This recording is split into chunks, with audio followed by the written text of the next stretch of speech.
एक घने जंगल में बहुत से कबूतर रहते थे। उनका नेता एक बूढ़ा कबूतर था। वह बहुत अनुभवी था। उसने जीवन में बहुत कुछ देखा था। बूढ़ा कबूतर हमेशा सतर्क रहता था। वह जानता था जंगल खतरों से भरा है। वह अपने साथी कबूतरों की रक्षा करना चाहता था। एक दिन कबूतर खाना ढूंढने निकले। बूढ़ा कबूतर भी उनके साथ था। वह उन्हें रास्ते में खतरे से सावधान रहने को कहता रहा।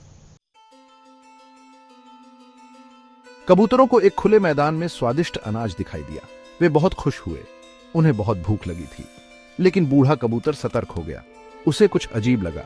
उसने ध्यान से देखा। उसे समझ आ गया, यह एक जाल था। रुक जाओ, बूढ़ा कबूतर चिल्लाया। यह एक जाल है। यह अनाज जहरीला हो सकता है। लेकिन उसकी बात कोई नहीं सुना।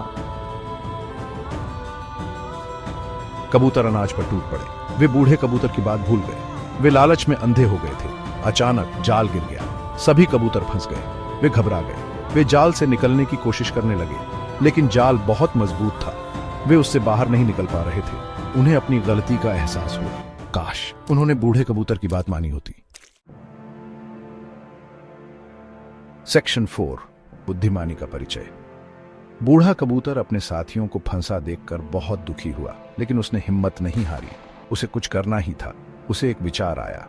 उसने अपने एक दोस्त चूहे को बुलाया। चूहे के दांत बहुत तेज थे। चूहे भाई, बूढ़ा कबूतर बोला, तुम ही हमारी मदद कर सकते हो। तुम्हें जाल काटना होगा। सेक्शन 5, एकता में बल है। चूहा तुरंत मान गया। वह जाल के पास गया और उसे काटने लगा। उसके दांत बहुत तेज थे। एक एक करके उसने जाल के सारे धागे काट दिए। कबूतर आजाद हो गए। वे बहुत खुश थे। उन्होंने बूढ़े कबूतर और चूहे का बहुत बहुत धन्यवाद किया। उस दिन उन्होंने एक बहुत बड़ा सबक सीखा। उन्होंने सीखा कि एकता में बहुत ताकत होती है। उन्होंने यह भी सीखा कि बड़ों की बात हमेशा माननी चाहिए।